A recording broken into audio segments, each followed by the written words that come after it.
Today I'm telling you a movie about a man had to put on a mask after being disfigured in a car accident, but his girlfriend never abandoned him. Vanilla Sky. The story started, David was a rich guy who inherited 3 magazines and a publishing house.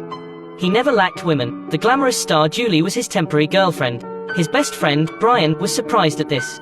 The lover of his dreams that he'd never get turned out to be David's girlfriend. As expected, being rich was self-willed. Every day, David had to face with 7 auxiliary ministers left by his father. He dreamed that one day he can get rid of their control to do whatever he wants. At his luxurious birthday party, he was deeply attracted by Sophia, who dressed normally. She was a friend that Brian met in the library. David couldn't hide his joy. He wanted to spend the whole night talking with her right away.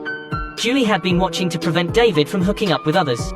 But that was something out of her hands. David's handsome face and wealth also attracted Sophia. She said that she would not enter David's house. But her body was honest. He stepped back slowly to retreat. And she was finally pulled into the house. In the house, there was a famous painting, Vanilla Sky. This was the treasure of his family. After chatting, they got closer. Brian suddenly rushed in and said, "Obviously I knew Sophia first. How can you interrupt?" However, he was kinda generous. He's never let women influence their brotherhood.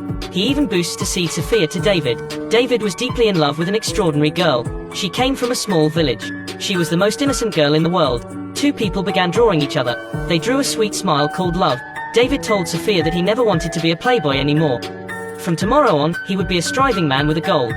He'd listen to the 7 ministers left by his father and develop the company. Thinking of his success while not being a rich guy, Sophia was so excited that she almost jumped up. David was happily going to the company. He met Julie, his ex-girlfriend, who had been following him. She offered him a ride and asked about his life. Julie had always loved David, but she never thought that David was only treated as a playdate.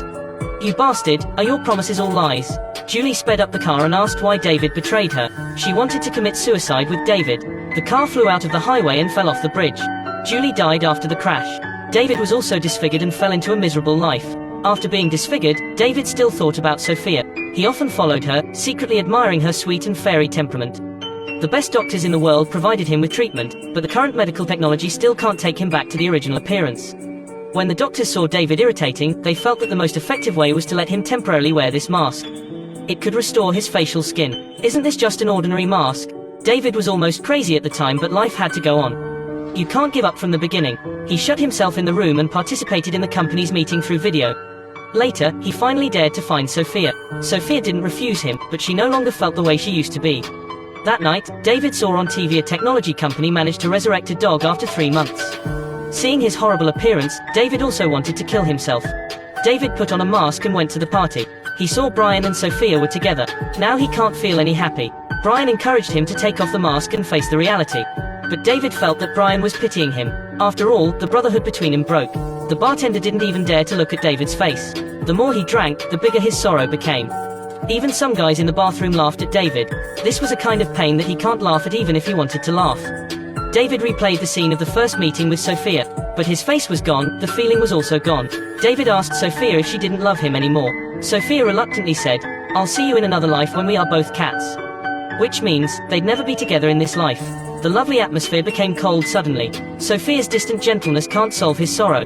Brian sent Sophia home, David followed them. The 2 watched Sophia leave together.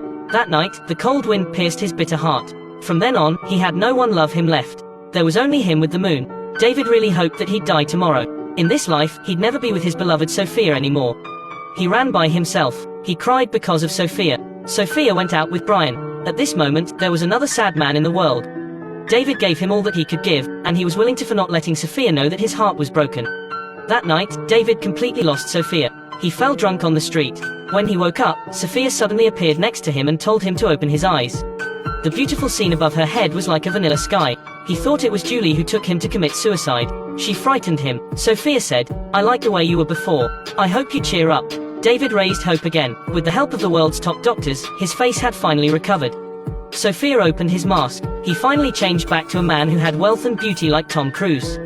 The 2 became lovers like before. Brian was also happy for him. He made a move to let Sophia out. The girlfriend was just temporary, brothers were eternal. A man was staring at him from another table, which made him feel very strange. One night, David woke up from the bed. He saw his disfigured face again. Fortunately, it was just a nightmare. But the next day when he woke up, he suddenly found that the person next to him was his ex-girlfriend Julie. Julie died in that accident. How could she be in his bed? "Where did you hide Sophia?" Julie said repeatedly, "I'm Sophia." Why don't you believe me?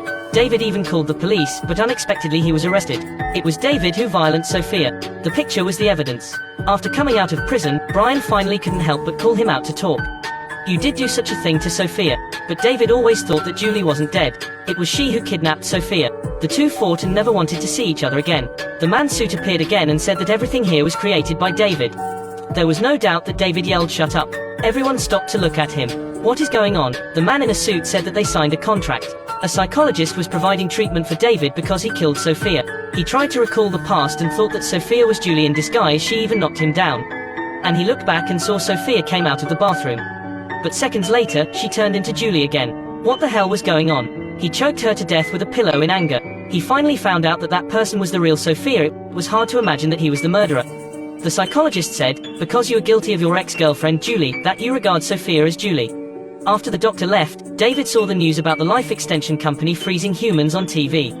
He finally remembered signing the contract. David and the psychologist came to the life extension company together. The staff said that if someone suffered from an incurable disease, they can live in a beautiful dream as long as they got frozen an hour before their death. Wait until the technology had sufficiently developed. When they wake up, their dreams would come true. David just remembered that after freezing himself, he had been living in his dreams. Because of the guilt towards Julie, his dreams and nightmares were intertwined. Knowing the truth, David ran away. Obviously, all of this was a dream he created. He called out loudly but no one answered. The man in a suit was a technician of the company. David had been frozen for 150 years. That night, after David and Sophia were separated, he fell to the ground drunk. And from the moment he woke up, everything was a dream created according to his imagination. In reality, David didn't use a pillow to kill Sophia. He cheered up and led the company to run smoothly. But he still couldn't bear the loneliness of losing Sophia. He signed a contract with the company. Then he fainted after taking the medicine. The company froze him. Brian held a memorial service for him in 3 days. Sophia was the saddest among them. Both the technician and David came to the rooftop.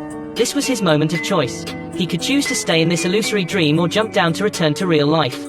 He had dreams for 150 years, but all of them were just imagination. For example, the psychiatrist kept saying that he has 2 daughters without knowing their names. Sophia also appeared to bid him farewell. David didn't want to escape reality anymore. He jumped down and chose to wake up from his 150-year dream. 150 years had passed, Sophia had long passed away. But David still looked like when he was young. The movie is called Vanilla Sky. It tells about a rich man got driven to commit suicide with his ex-girlfriend because he wanted to pursue a new girlfriend.